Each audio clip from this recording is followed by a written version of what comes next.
The CIBA clinical record presents a discussion by Dr. Travis Winsor on the new hypertensive patient. As author and co-author of more than 80 significant papers and 2 definitive texts, Dr. Winsor has made many significant contributions to the literature of cardiology and angiology. He is Assistant Clinical Professor of Medicine at the University of Southern California and Director of the Heart Research Foundation in Los Angeles. Drawing upon his long experience, Dr. Winsor will discuss many interrelated clinical and therapeutic aspects of hypertension. Dr. Winsor. The purpose of this discussion is to outline a treatment program which has proved generally successful for ambulatory patients with essential hypertension. Although many different treatment schedules may be employed successfully, the one described here is that which has proved most satisfactory in my hands. Before starting the discussion on treatment, it might be well to ask ourselves just what is the problem in the treatment of essential hypertension, and what abnormality are we really treating? It is probable that our treatment should be directed primarily at an increased peripheral resistance. It is most likely that this is responsible for the elevated pressure in essential hypertension. The various factors which increase the resistance are illustrated in Figure 1 and may be classified as neurogenic, chemical, humoral, or the result of disease.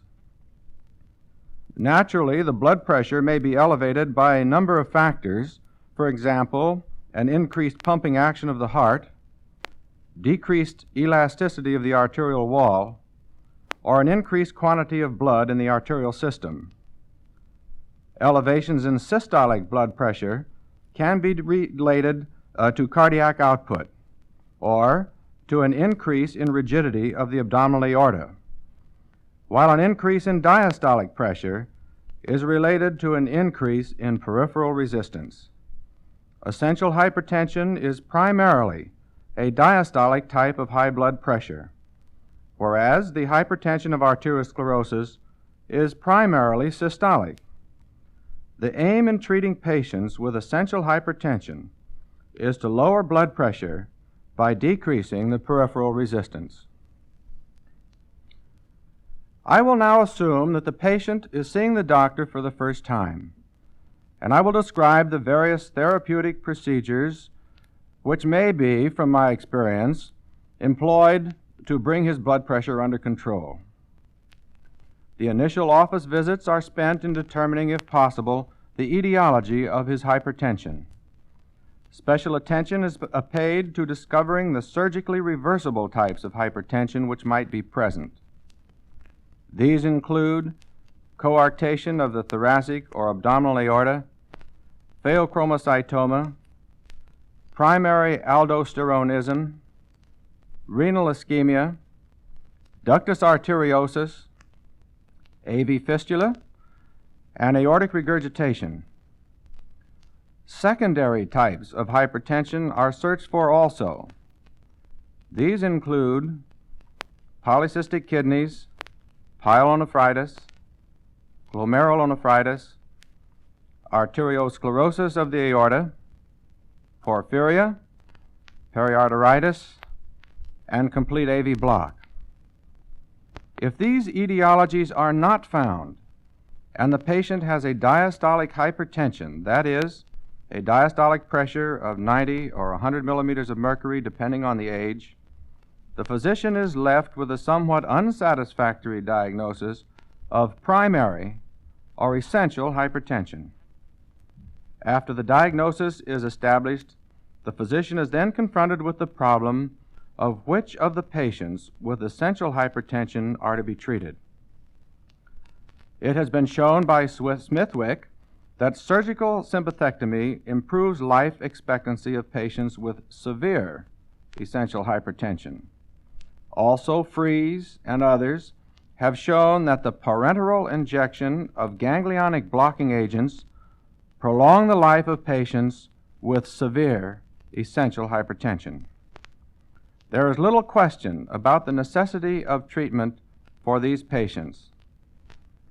Patients with mild or paroxysmal hypertension offer a greater problem with regard to treatment. On logical grounds, it would seem that these patients also should be treated in an effort to normalize their blood pressure.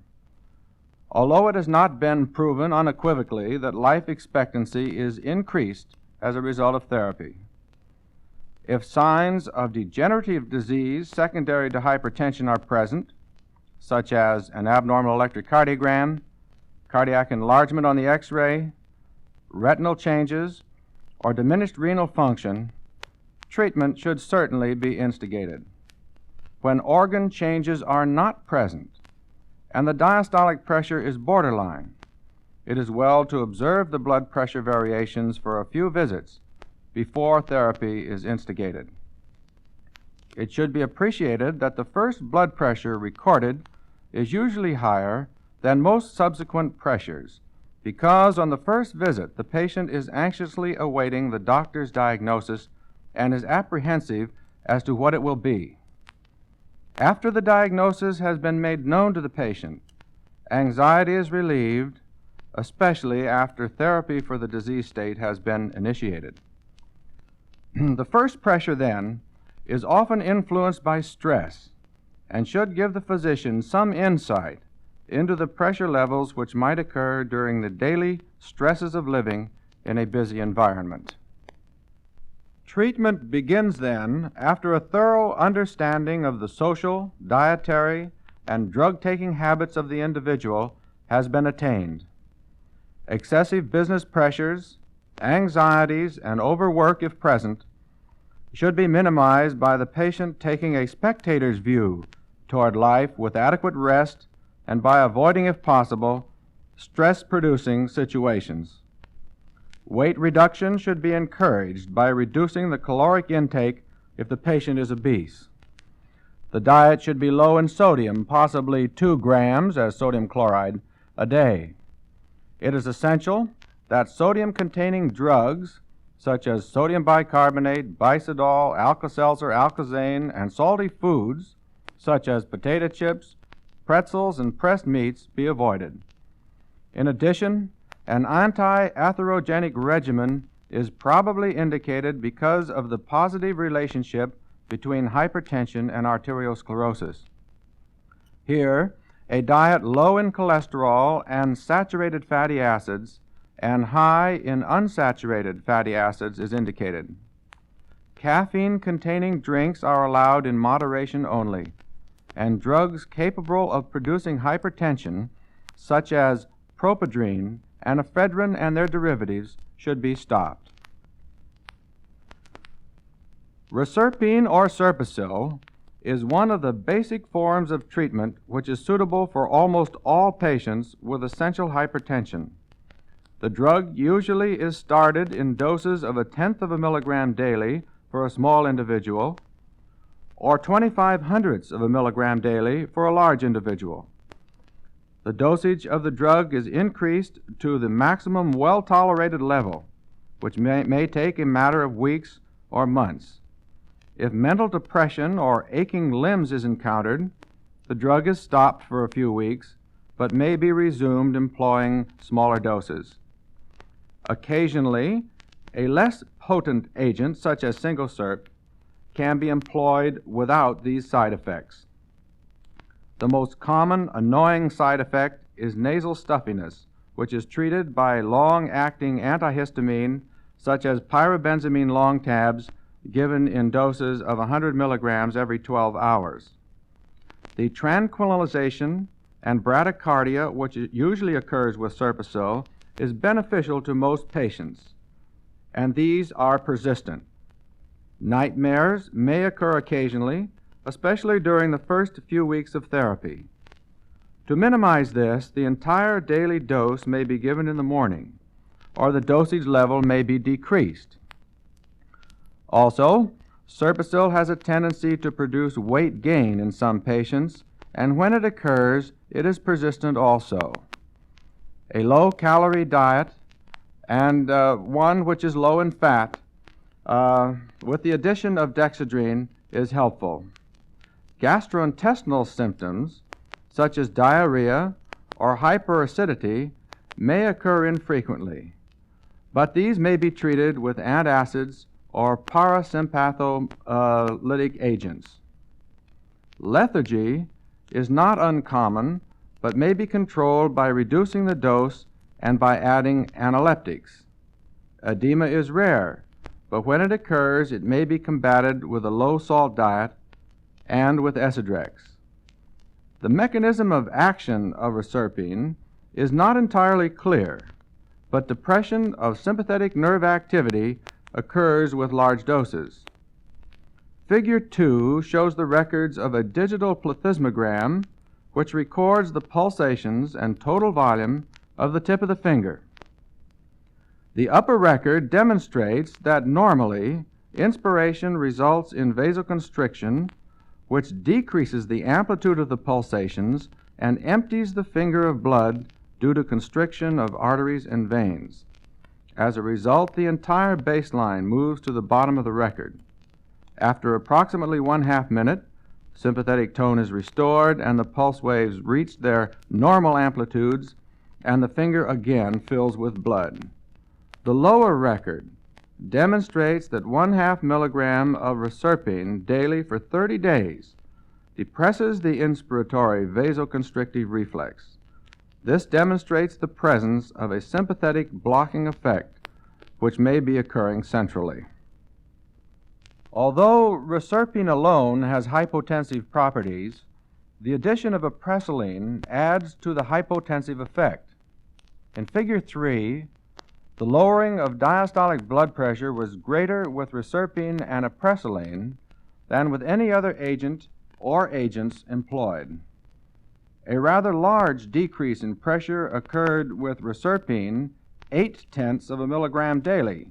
However, this is an unusually large dose and is not well tolerated by most patients.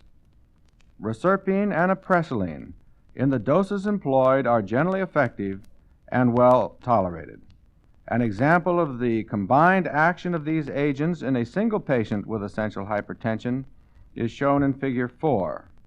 The most effective hypotensive regimen was the combination of reserpine, 0.5 milligram, with apresyline, 100 milligrams daily. Although other Rauwolfia preparations are available, such as rauwoloid, racemine, desserpidine, and singosert, reserpine is preferred for most patients because of the low dosage required and the high degree of effectiveness. Table 1A shows the large blood pressure drop in 16 patients receiving reserpine. The average dose, which was well tolerated, was 0.54 milligrams daily. In 1B, a comparison of the blood pressure drop in 20 patients with reserpine, 0.5 milligram daily, and rauwoloid, 4.5 milligrams daily, is shown. Reserpine was 9 times more potent than rauwoloid on a milligram per milligram basis. In 1C, a comparison of reserpine, 0.5 milligram daily, and racemine, 1.5 milligrams daily in 20 patients is shown, and it is apparent that the dose of racemine was 3 times greater than reserpine. The blood pressure drop with racemine was insignificant. In 1D, a comparison in 20 patients of equal doses, 0.25 milligrams daily, of reserpine and desserpidine is shown. The blood pressure drop with reserpine was slightly greater than with desserpidine. Some of the pharmacologic actions of reserpine are as follows. Reserpine lowers the diastolic and systolic pressures moderately and slows the pulse rate. The agent acts centrally and decreases certain vascular reflexes. In animals, the pressor response to hypoxia is reversed, and the pressor response following electric stimulation of the afferent vagus is depressed. Also, reserpine decreases the hypertension due to cortisone, DOCA, and salt. However, the decrease is even more dramatic when reserpine is combined with apresyline. Reserpine and its derivatives are among the most important hypotensive agents available today because of the ease and simplicity of administration wide range of safety, and the potentiation of action which occurs with other drugs such as apresilane, ismalin, and the ganglionic blocking agents. Hydrochlorothiazide, Esidrex, is the next drug which is administered along with reserpine. The usual adult dose is 50 milligrams daily for 1 week, and then 25 milligrams daily thereafter. Hydrochlorothiazide is a sodium eliminator, which produces diuresis and a decrease in blood volume. Even though sodium is excreted, it is well to eliminate excessive amounts of sodium from the diet for most effective therapy. As a side effect, hypokalemia may develop, and because of this, approximately 1 gram of potassium in the form of potassium chloride is given daily in an enteric-coated tablet, or 6 to 8 ounces of orange juice may be taken.